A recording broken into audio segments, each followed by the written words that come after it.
Hello! Back in October, I started making a vlog of everything that I was going to read within the month because I thought it would be really fun as I was trying to read a lot of horror books and thriller books within October, but I ended up not finishing that vlog.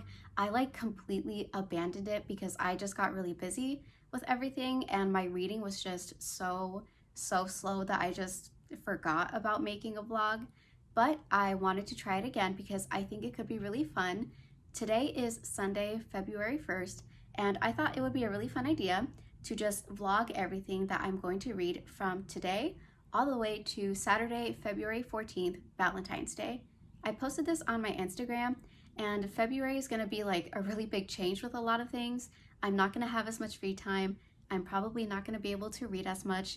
So maybe a vlog isn't a great idea because I'm kind of setting the bare minimum for myself of reading just at least one book for February. So for the vlog, I want to try and read Sky Daddy by Kate Folk. I got this book, I believe, in July 2025 when I visited San Francisco for a couple of days. And I thought this would be a really fun book to read for February because I assume it's romance because this lady in the book is in love with airplanes, if I'm not mistaken. So yeah, I am gonna try and vlog reading Sky Daddy. I'm not sure how often I'm gonna be able to do so, but I just wanted to at least update this every so often and at least definitely before Valentine's Day. It's 349 pages and I know if I set a 50-page limit to read every day, I think I can make it before that time.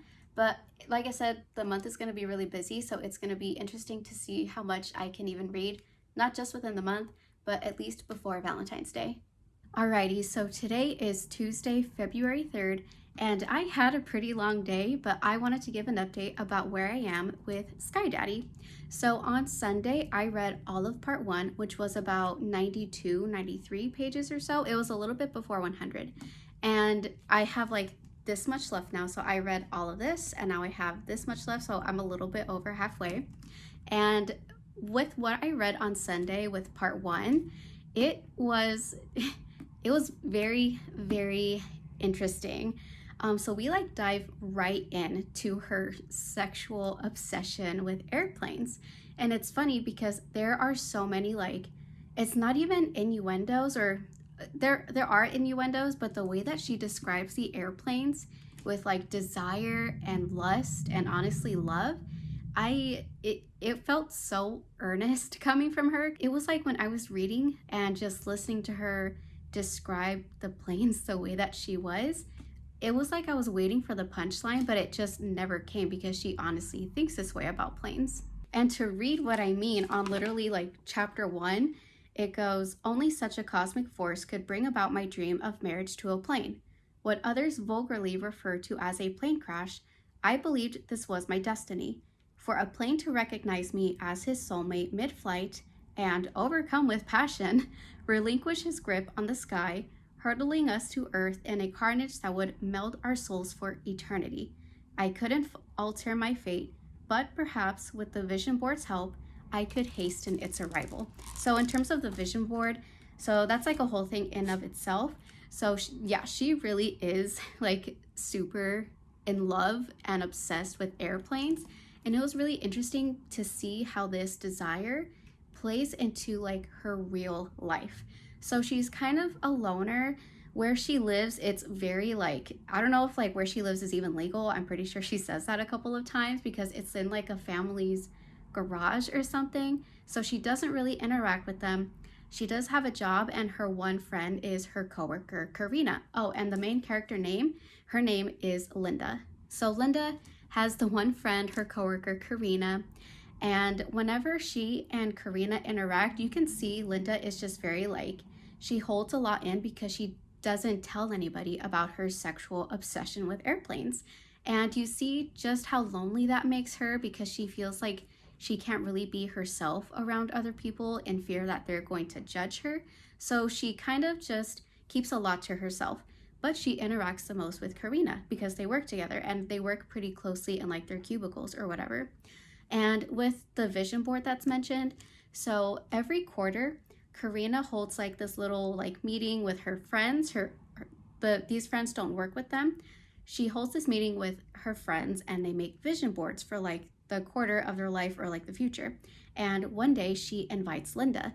Linda goes, she makes the vision board of airplanes, but she like hides that what she wants out of the airplane with like airplanes and like a pilot. And the friends were like, oh, you want to marry a pilot? And she was like, yeah, totally, I want to marry a pilot. But it's just her trying to hide the fact of her desire for airplanes. But you see how lonely Linda is because you see her interacting with these women, and whenever they compliment her, she takes like the compliments to heart, and you can see her yearning for like connection and friendship and womanhood. So you see how her obsession with airplanes, you see how passionate she is, but you also see just how lonely it makes her. And it also plays into her dating life because she tries dating, but obviously the people that she dates are not airplanes, so she can't really form that connection with anyone. So you see just how much this obsession is like taking over her life.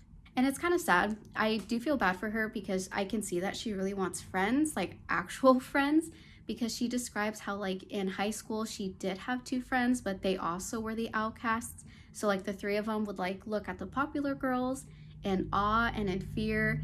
And Linda says Karina must have been like the popular girl, and whenever she hangs out with Karina and Karina like takes her under her wing and they go shopping, they go out eating, and she knows that like everyone around them can see how beautiful Karina is. Like I can see that Linda just kind of aches for like friendship and real life connection, but because she is like holding in and hiding this desire that she has for airplanes, she seems to be having trouble making that connection with people. So that was part 1. I started part 2 yesterday, and I believe I read 100 pages. Yeah, I read about 100 pages yesterday, and I was only able to read a chapter this morning. I'm not sure if I'll be able to read more today, but with what I read yesterday, my perspective of Linda became a little bit more negative to the point where I was unsure if I was going to be able to finish the book because, and I don't want to fully say what it is because I'm still not sure how I feel about the whole thing, because in part 2, she does something to another character. And I totally thought she should not have done that. It was wrong. She took advantage of this person, and we move on from it. Not like it's forgotten about, like it's definitely still something that she thinks about. But as we move on in the book, the character that she did this thing to, turns out this person like was really into what they did and they wanted more of what they did. Maybe that's all I will say about that part because I'm still kind of forming my thoughts about it. So that's where I am right now. And as you can see, I tapped quite a few pages and a few quotes. And it's mainly just like all the things that she says about airplanes and how she describes them. Like earlier on in the book, it's like literally page 6. This is a sentence that I tabbed. Through the window, I glimpsed many fine planes resting at their gates. Jet bridges nuzzled their temples, their rear ends pointed provocatively towards me. So that's what I mean when I was like, I was waiting for the punchline and it never came. This is genuinely her thought process. And she like names all of these planes by like, I don't know the verbiage of like airplanes. I don't know the anatomy of airplanes. Like she'll say, a beefy Boeing 777 pulled back from F4, pivoting on his slender ankles with surprising grace for such a big fellow. And then a little after that, I spotted an old friend who went by the tail number N78823 and Embraer 175 bound presently for Phoenix. And she like tracks all of these planes on an app that she has. And whenever she's like out and about and she sees an airplane in the sky, she checks this app and she's like, oh my God, it's this plane. I rode on this plane once. It was this kind of lover. The plane ride was like this, or we really connected, or I could tell it was a little bit shy. So like she truly means everything that she says about these planes. And that's why I tabbed so many, because I was like, oh my God, when is the joke coming? But it never does.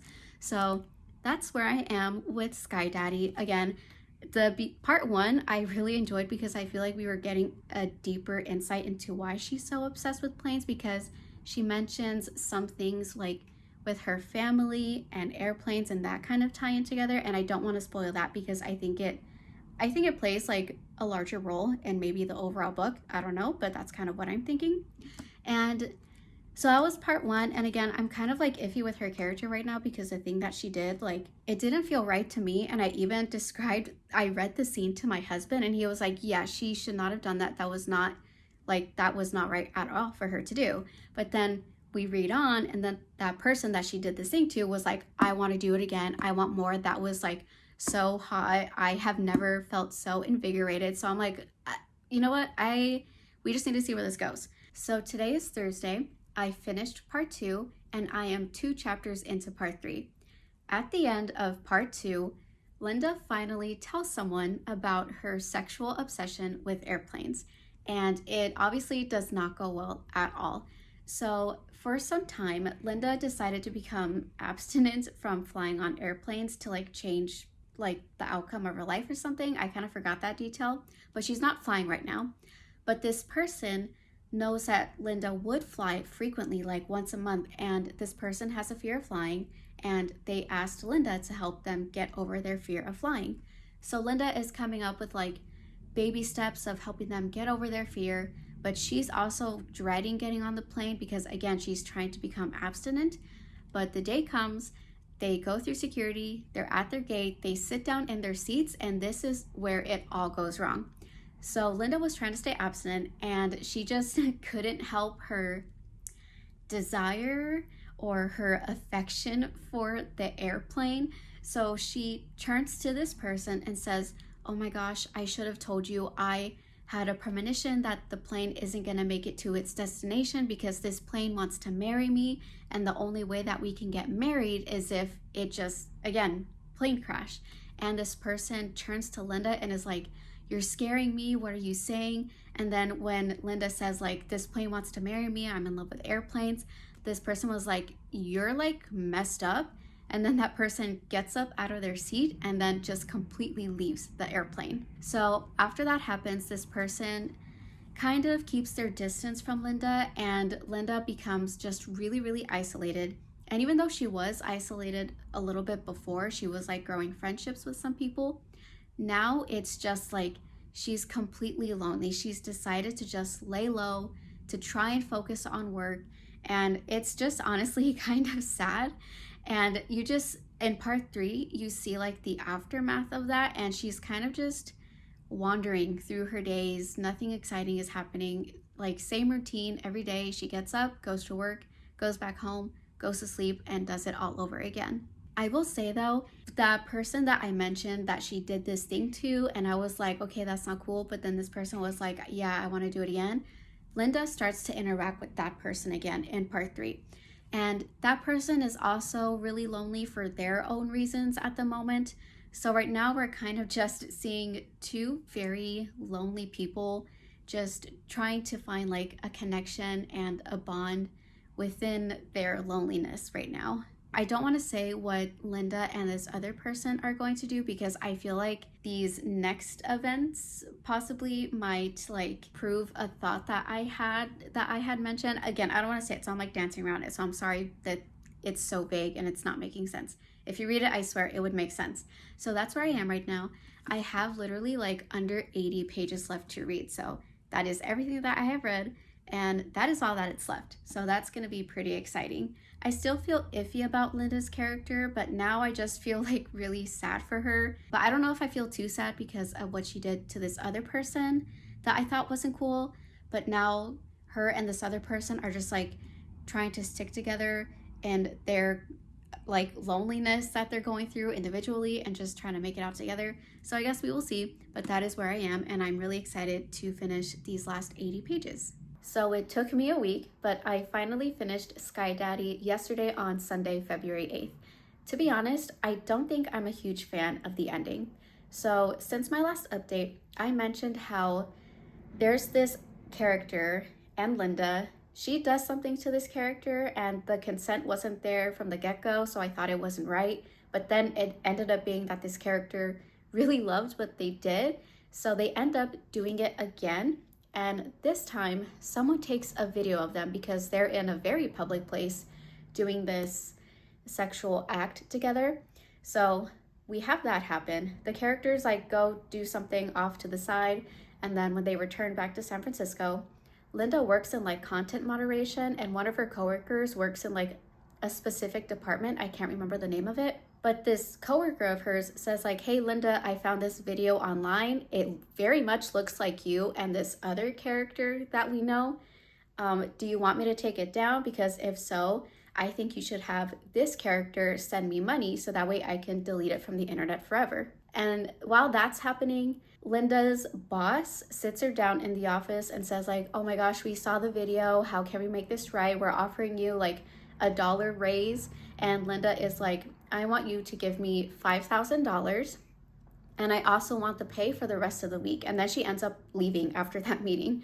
So she ends up acquiring all of this money. And eventually she tells this character like, hey, coworker found the video of us, send them money to like, you know, take it down from the internet forever. And I think that character does.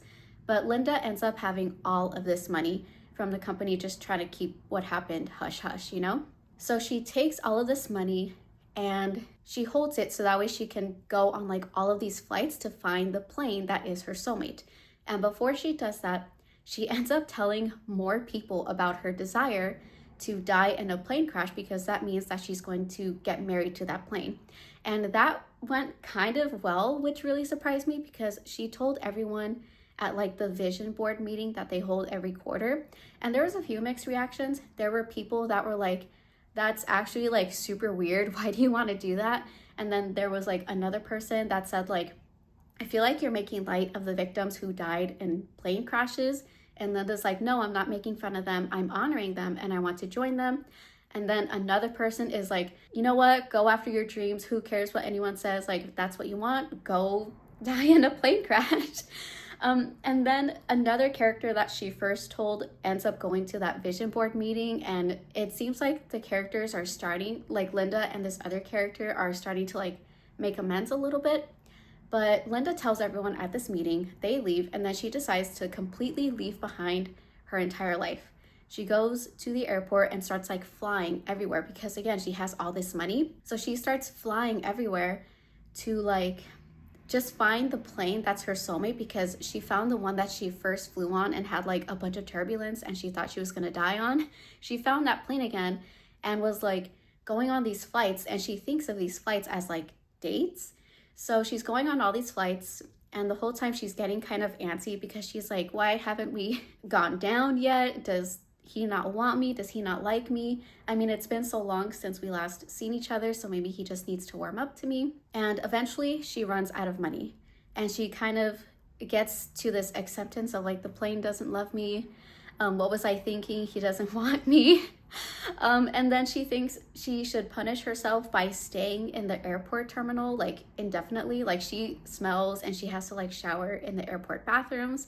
Everyone looks at her because she's just like dirty and not well kept and everything. And then eventually, I guess I'll just say it, her coworker Karina finds her in this airport terminal because Linda FaceTimed her coworker that found the video online. They FaceTime.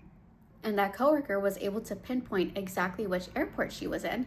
So then her other coworker, Karina, finds her at that airport. And eventually Karina like coaxes Linda to leave the terminal, to go to a hotel, to shower and just like relax. And then Linda and Karina have like this beautiful heart to heart about what bothers them deep inside them. And I thought it was beautiful because I feel like with Karina, we sort of get a sense of like her inner turmoil throughout the book, but in this moment, she lays it all out for us, and I thought it was really beautiful that they could share this moment together.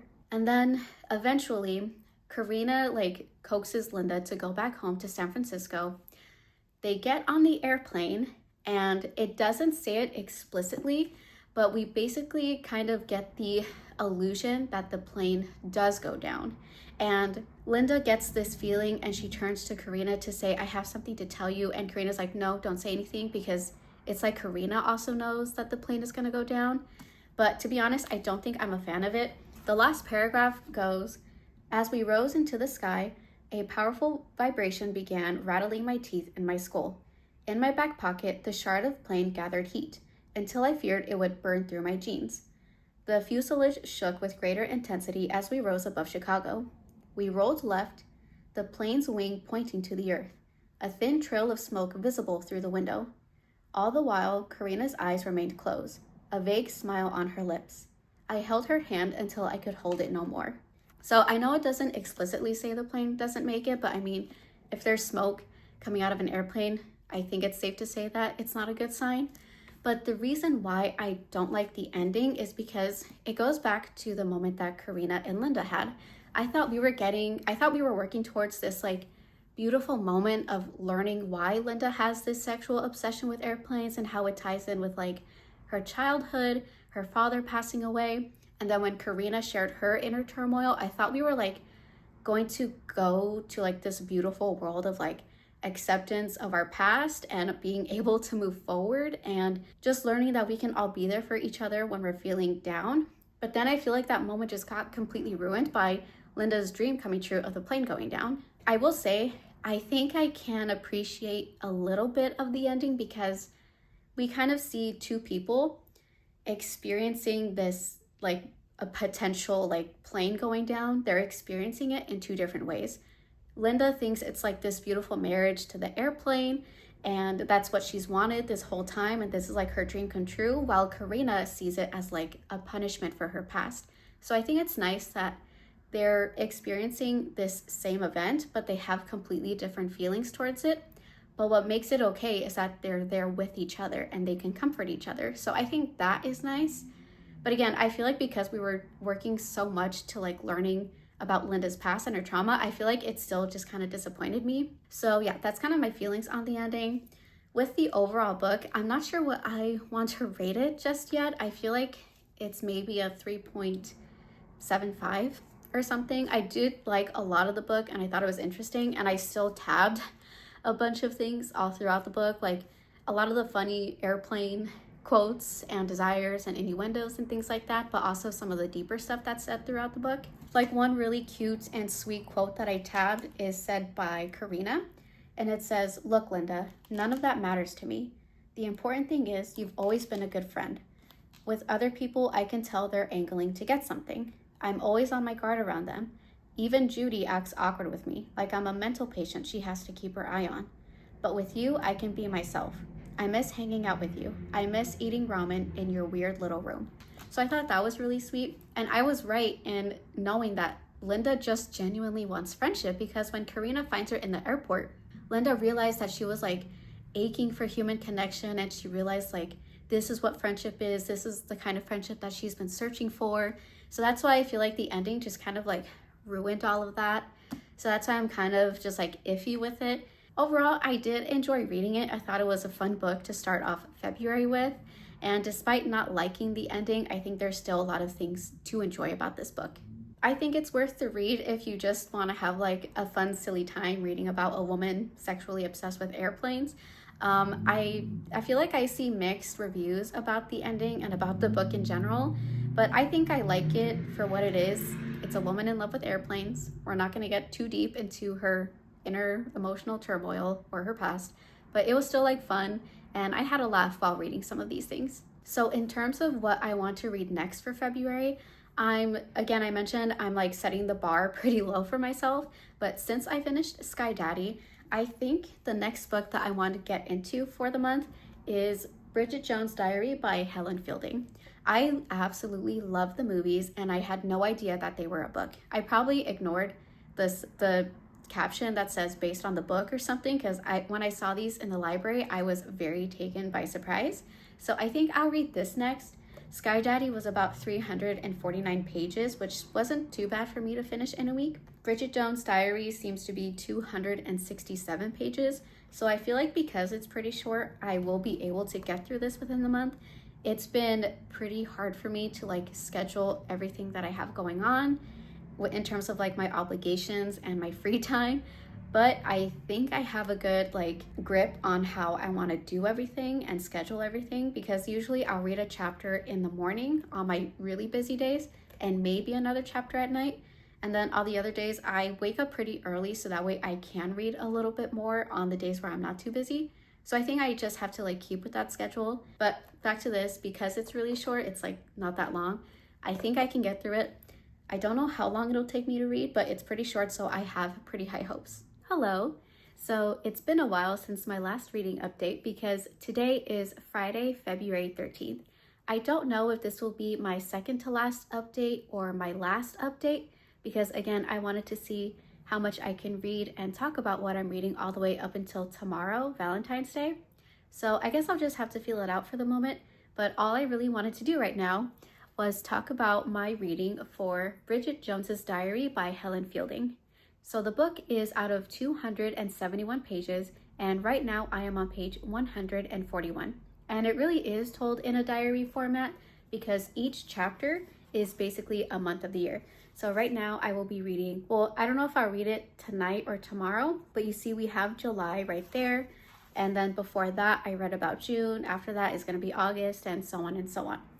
At the start of the book, we are heading into the new year. I don't believe it says what year they're supposed to be in, but at the very start, it says New Year's resolutions. And the book starts off with a list of Bridget Jones's New Year's resolutions. Here's the I will not page and the I will page. And to read a few things from the I will not page, it says, I will not drink more than 14 alcohol units a week. I will not smoke. I will not spend more than earn. And then on the I will page, I will stop smoking. I will drink no more than 14 alcohol units a week. I will reduce circumference of thighs by 3 inches, 1.5 inches each, using anti-cellulite diet. So we're really honestly just reading a diary of hers. She talks about her New Year's resolutions, mainly in terms of her trying to lose weight, trying to stop drinking, and trying to stop smoking. And we're just reading those along with her like everyday life of working, hanging out with her friends, seeing her parents and their drama, which is like a completely separate thing, and just reading more about her inner workings of her mind. While reading this, I kind of have to forego any knowledge that I have of the movie because I mentioned I love the movies and I didn't know it was a book, but there are obviously going to be book to movie differences that I kind of just have to keep in mind because I don't want to fall into like thinking the book should be like the movie and then just wondering when certain things are going to come out, when certain lines are going to come out. So I'm just trying to read the book for what it is basically what I'm saying. So the big thing that's going on right now, and I put that in quotes because so far, and again, I am only halfway, so I don't know what will come after. The big thing that's happening right now is her trying to lose weight on top of trying to pursue a relationship with her manager named Daniel. Now, Daniel absolutely sucks. He is a piece of trash, garbage human. He is really rude. He's disrespectful. He only wants one thing from not only Bridget, but he wants one thing from women in general. And even when they do get into a relationship, Daniel just doesn't put in any effort with her. So the whole time that she's like pining over him, I'm like, why do you like this man? What is it about him that can possibly be likable enough for you to be in love with him? And then I would sort of get frustrated with Bridget because Daniel would prove time and time and again that he just basically sucks and doesn't treat her with any respect, but she will continuously fall for him. So I'm kind of just sitting there thinking like, girl, you need more self-respect for yourself. You need to set better boundaries. You need to like go to therapy and like fall in love with somebody else because this man just is not the right man for you or for anybody. So that's really the big thing that's going on right now. And then again, it's a diary. So she's talking about like her emotions, her goals, her resolutions that she's trying to do. And those kind of frustrate me, not totally, but they frustrate me because we know that she wants to lose weight and she wants to stop drinking, stop smoking, and just work on her body a little bit more, but she doesn't put any effort into actually doing it. She will continue to indulge in unhealthy behaviors, and then she will continuously get upset that her body isn't where she wants it to be. And I don't know if this is maybe judgment on my part, but my thinking with this and seeing her go like up and down, left and right, just with these goals that she has, my thinking is, okay, if you want to lose weight, totally fine. There's nothing wrong with it. I will say, I feel like her weight is probably normal for a woman of her age because she's like mid-30s. And I don't know, the weight that she says that she is seems normal to me. But if she wants to lose weight, that's totally cool. But she doesn't put any effort into actually losing the weight. She still drinks a lot. She still smokes a lot. And she doesn't really put any effort into working out other than like walking everywhere. So whenever she complains that her body is not where she wants it to be, I'm kind of like, well, you're doing it to yourself. You're not really putting in more effort to get the body type that you want. So just to read a couple examples of like her journey that goes like up and down and just everywhere with her goals, this excerpt from Thursday, the 5th of January says 129 pounds, parentheses, excellent progress. 2 pounds of fat spontaneously combusted through joy and sexual promise. Alcohol units 6, very good for party. Cigarettes 12, continuing good work. Calories 1,258. Love has eradicated need to pig out. So granted, this was at the start of the year. This is literally January 5th. So like, I'm sure she's just trying to find the groove into stop drinking, stop smoking, and things like that. But then you see when the stresses and frustrations of life, and even when there is no stresses, honestly, you see her pick up additional unhealthy habits. And she kind of shifts from drinking a lot and smoking a lot to this new unhealthy habit. Like at one point she was buying like 10 plus lottery tickets at a time, and she would always reprimand herself. Like if she drank too much, she would say, this is bad, this is repulsive. Or if she smoked too many cigarettes, she would say the same thing. Whenever she does not drink or smoke anything, she'll be like, okay, good job, keep it up. But then she goes right back to like drinking a lot and smoking a lot. And it's just this up and down thing with her. And I get it, it can be hard to break these unhealthy habits. I just think maybe she needs a better like discipline for herself in some ways. And again, I think her weight is fine. Like that seems like a normal weight to me. I'm not a doctor, obviously, I'm not a nutritionist, but just from what she's talking about with her weight, 120 something pounds seems pretty normal. So I kind of feel bad for her too, for thinking that she's like needing to lose all this weight, that if she does lose all this weight, that Daniel will find her more attractive, that all of these new opportunities will find her if she's skinnier. So it is really sad. I hope that she gets to this point of like accepting who she is and loving herself, even if she doesn't weigh as less as she wants to weigh. So it's just this journey that we're going on with her. Obviously, like when you're working on yourself and trying to get better, you're gonna hit bumps in the road, and that's fine. That's completely normal. You just have to keep pushing through those bumps that you're gonna hit. But with Bridget, I feel like she just says that she wants to change, but she doesn't actually put in any effort to change, you know? And again, just to show that she doesn't change, in March, this says 126 pounds.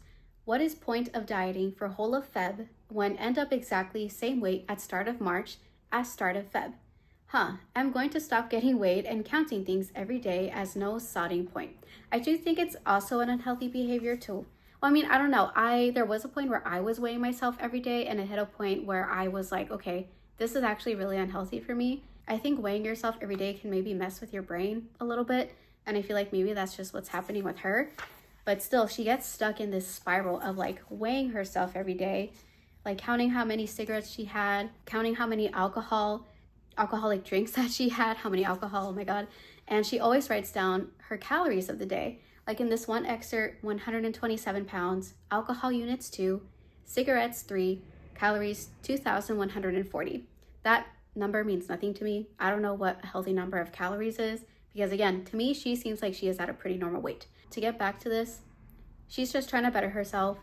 She knows that she has these unhealthy habits. She wants to stop doing them, but she doesn't stop doing them. So we're just seeing her try to work on these resolutions, trying to better herself. I am enjoying reading it. Again, I kind of have to forego any like movie knowledge that I have while reading this book, but I am enjoying it for what it is. And I guess I'll just see if she hopefully starts making better decisions, like not seeing Daniel anymore. Hello. So it is now Valentine's Day, so happy Valentine's Day to you if you celebrate, or if not, I hope you're having a nice day. But it is also the end of my reading vlog. It was really fun to film one of these. I really had to get used to learning how to like not go off on so many tangents when I was talking about a book, because if I do, then I kind of lose the original thing that I wanted to say. So this is really fun. I definitely want to try it again. And this is definitely a much better attempt than what October was, because that was such a failure. I did not get super far in that. So I'm happy with how this came out. And I really don't have much of an update today because, as I mentioned, I'm reading Bridget Jones's Diary. And I read a little bit, I think like 1 chapter, maybe 2 chapters yesterday. And I haven't read any more today. But I kind of just wanted to add like this small mini thing from the other chapter. I believe I read July. Yes, I read July yesterday, after updating where I was. And all I wanted to say for this like update was I was right in saying that Daniel is absolute trash because, and this is in the movie, so I don't think it's really going to be much of a spoiler, but so him and Bridget start a relationship. He doesn't put effort into it. He only wants one thing from her, which is like the bedroom, and she's trying to like push for them to like go out together and do stuff, and like when it's nice outside she wants to go like explore, but all he wants to do is like stay inside and watch cricket. Again, he's just not putting in the effort. And she ends up going to like this party on her family side, and he was supposed to go with her, and it seemed like he was going to, but I mean, he's just a naturally disappointing man, so he doesn't go with her to this party. And when she gets home, she goes to his flat. He's acting like really weird. He's not letting her in, but eventually he does. And this whole time she has like this inkling that he has another woman that he's talking to, because he's like, I'm talking to America on the phone right now. Like some business person in America. He literally says, I'm on the phone with America right now. So she sees that he's acting weird, and when he's like doing work on his laptop and making her tea, she's like going around his flat looking for any sign of a woman. And lo and behold, she like goes upstairs somewhere, opens up a door, and there is like, I think she described it as a leggy bronzed woman on his bed. Let me see. It's at the end of page 153, and it goes, there, spread out on a sunbed, was a bronzed, long-limbed, blonde-haired, stark, naked woman. So yeah, I knew he was trash.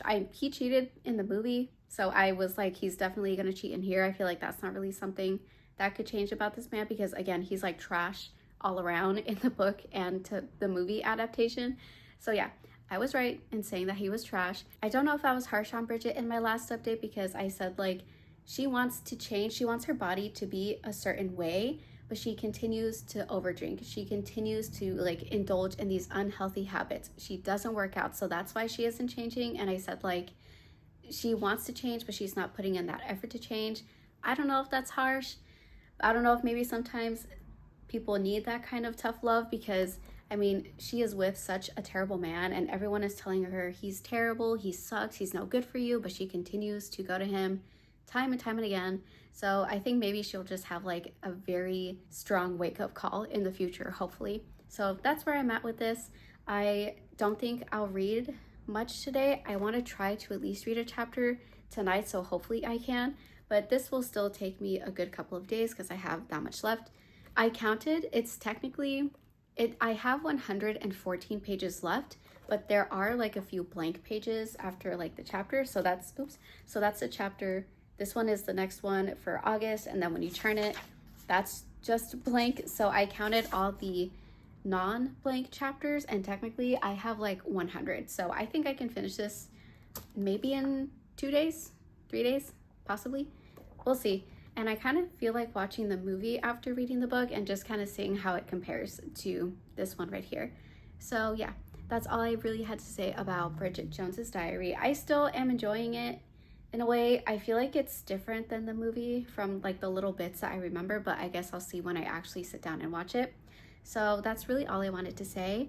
And I also just wanted to reiterate that I had a lot of fun making a vlog. It took a lot of work to like take the time to update where I was and to go back and remember what I read and to like formulate my thoughts on everything that I read. So this was like fun for me. It was also challenging in a way. There were days where I was just so tired, but I was like, I have so much that I want to say about whatever I'm reading right now, and if I don't do it now, it won't be like for another day or two where I'll be able to update this, and then by that point I'll have read like more, and then I'll be going on this long tangent. So this was fun, and I definitely want to do it again in the future. So thank you so much for listening to me. I hope this was entertaining at the very least. I feel like I would go off on tangents at some point, so I hope that was at least informative. And I don't know if it would change your opinion about reading Sky Daddy or Bridget Jones, but I had fun. Thank you so much for listening to me, and I hope that I see you next time.